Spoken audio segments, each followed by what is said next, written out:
Hola, ¿qué tal? Somos el equipo número 10 y les vamos a hablar sobre el estado hiperosmolar no cetóxico. Empezaremos con la definición. Bueno, el estado hiperosmolar no cetóxico es una de las complicaciones agudas más graves de la diabetes mellitus tipo 2, que se caracteriza por hiperglucemia mayor a 600 miligramos sobre decilitro, por una deshidratación y una ausencia de acidosis, que esta ausencia de acidosis es debida a cuerpos cetónicos. Ahora, esta enfermedad también se le conoce como un síndrome hiperosmolar hiperglucémico. Ahora hablaremos sobre la etiología. En la etiología, el estado hiperosmolar no cetóxico ocurre más comúnmente en pacientes con diabetes mellitus tipo 2, que estos pacientes deben de tener alguna enfermedad concomitante que reduce la ingesta de líquidos. Dentro de las causas más comunes de esto son las infecciones. Entre ellas está la neumonía y las infecciones del tracto urinario. Eh, También se puede deber a cirugías recientes y uso de fármacos. Una vez que el estado hiperosmolar se ha establecido, puede ser difícil diferenciarlo de la enfermedad subyacente. Eso quiere decir que la enfermedad concomitante puede no ser identificable.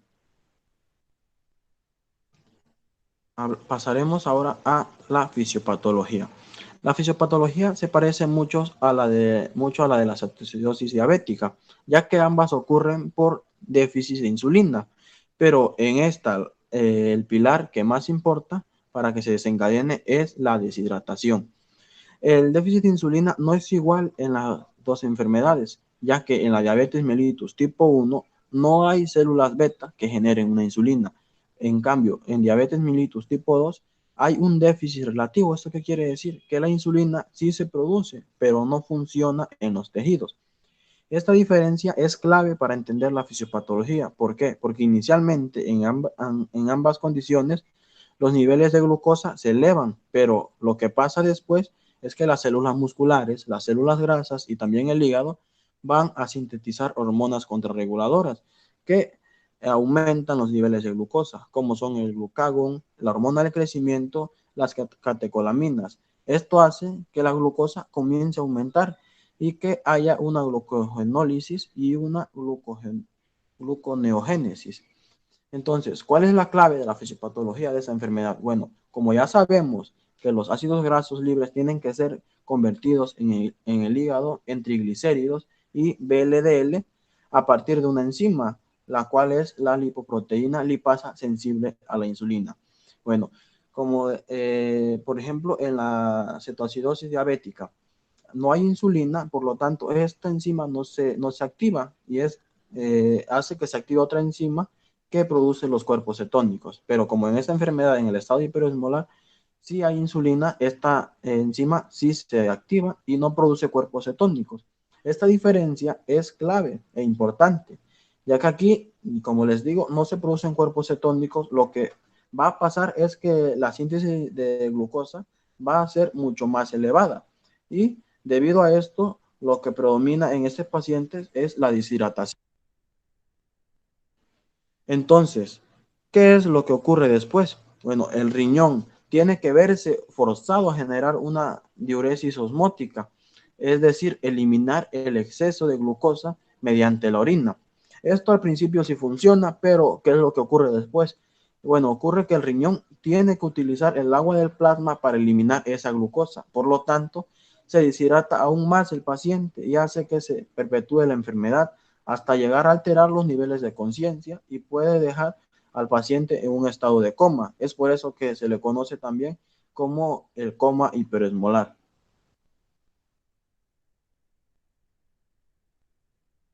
Vamos a pasar a hablar sobre el cuadro clínico y debemos recordar que el avance de los síntomas es de 10 a semanas y no se presentan de manera súbita. Vamos a encontrar mareo, letargo, delirium, coma, convulsiones, alteraciones y cambios visuales, hemiparesia y déficit sensorial. Vamos a pasar a hablar ahora sobre el diagnóstico. Vamos a empezar sobre las características clínicas. De acuerdo con la American Diabetes Association, las características clínicas que incluyen un cuadro de varios días a la semana son la polidipsia, poliuria, la pérdida de peso, deshidratación, alteración del estado de alerta, es decir, letargia y desorientación, y el estado de coma. Ahora vamos a pasar sobre los exámenes de laboratorio. Las pruebas de laboratorio recomendadas para la evaluación inicial son glucemia, creatinina, nitrógeno ureico, cetonas en orinas, bicarbonato y electrolitos. Otros exámenes de laboratorio que se pueden hacer son la gasometría.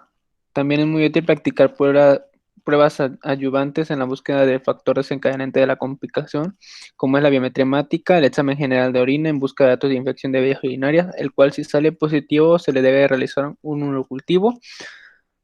Debido a las características de este tipo de pacientes, se recomienda un electrocardiograma de enzimas cardíacas seriadas y una radiografía de tórax.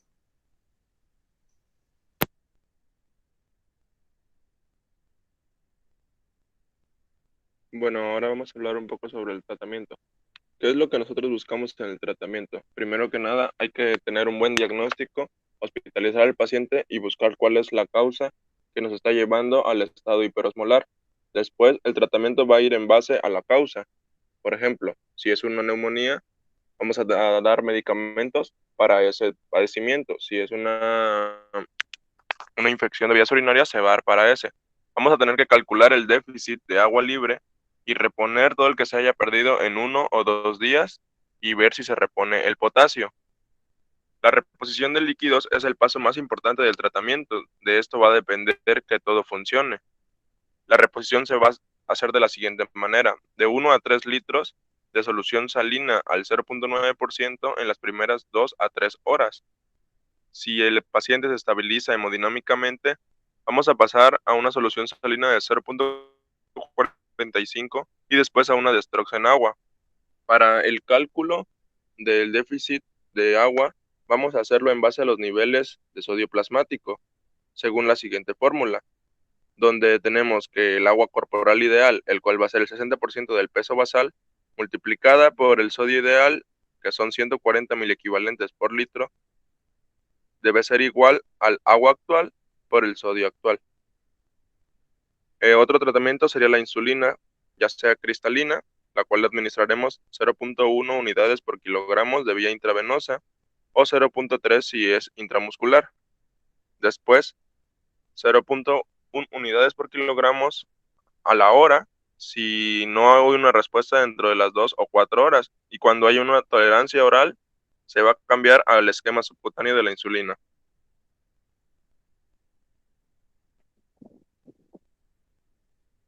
En el pronóstico tenemos que esta enfermedad tiene una mortalidad y el porcentaje de la mortalidad se va a incrementar mientras mayor sea la edad.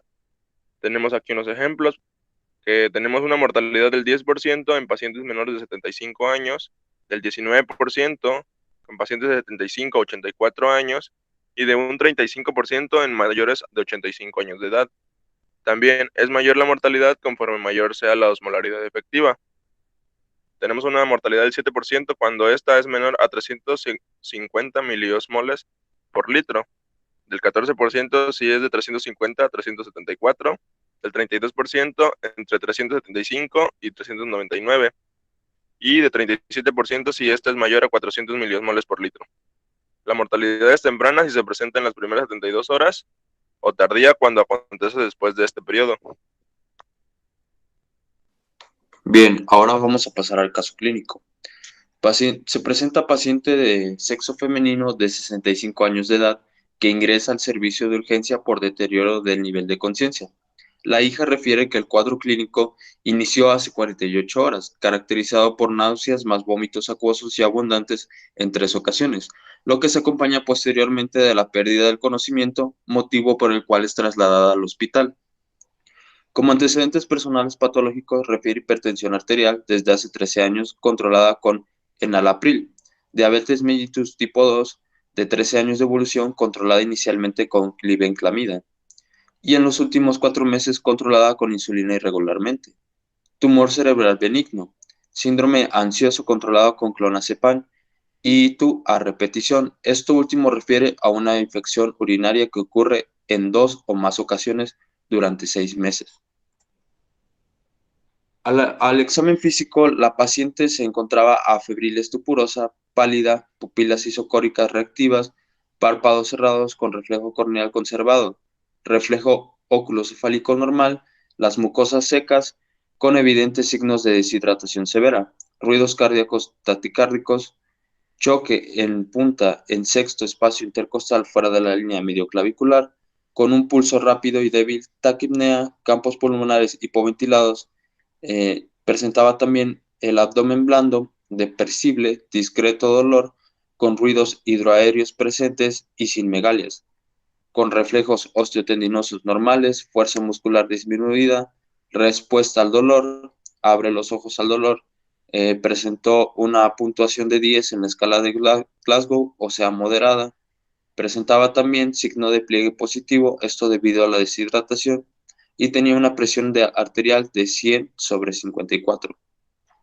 Los doctores que presentaron este caso, mediante los datos antes mencionados, catalogaron el siguiente cuadro clínico bajo un diagnóstico sindrómico de coma, aparentemente de origen metabólico, tanto por los hallazgos del examen físico como por sus antecedentes patológicos. Para descartar su origen metabólico o no metabólico, se procede a realizar exámenes de laboratorio e imagenológicos. Se realizó un electrocardiograma donde no se encontraron alteraciones, una radiografía portátil de tórax donde encontraron un agrandamiento anormal del corazón. Los campos pulmonares se encontraban normales y no presentaba fracturas. También se le realizó una ecografía abdominal y una tomografía computarizada simple de cerebro donde no se encontraron anomalías. El artículo donde saqué este caso clínico no menciona cuáles son las anomalías que encontraron en los exámenes de laboratorio, pero sabemos que la presencia de hiperglicemia de entre 300 y 600 miligramos de decilitro, cetonuria de más de 2 miligramos de decilitro, acidosis mixta por gasometría, así como anión GAD mayor a 0, pues todo esto en un paciente joven es más indicativo de cetoacidosis diabética. En cambio, si tenemos un paciente de más de 40 años con glicemia superior a 600 sin cetosis o cetosis leve, más una osmolaridad alta, es más indicativo del coma hiperosmolar no cetósico. Y esto debemos que tenerlo muy en cuenta. Una vez revisados los resultados y haciendo un diagnóstico diferencial de las alteraciones metabólicas de la diabetes entre la cetoacidosis diabética y el coma hiperosmolar no cetósico, los doctores se decidieron por causas de origen metabólico, específicamente una complicación aguda de la diabetes de la paciente, que según la osmolaridad sérica, la glicemia, la cetosis y la gasometría corresponden a un coma hiperosmolar no cetósico, que en este caso fue desencadenado por administración inadecuada de la medicación y por una infección de vías urinarias bajas. Al final, ellos como conclusión nos presentan un protocolo de actuación ante la llegada de un paciente estuporoso o comatoso. El médico primero debe realizar el ABCDE. Primero se controla la situación urgente y luego se debe pensar sobre la etiología del coma, al cual nos enfrentamos. En este caso es de origen metabólico. Lo siguiente a realizar es la hematometría, bioquímica sanguínea, gasometría, examen de orina y una radiografía. Se puede determinar la glicemia rápidamente por hemoglucotest y la cetonuria por tiras reactivas.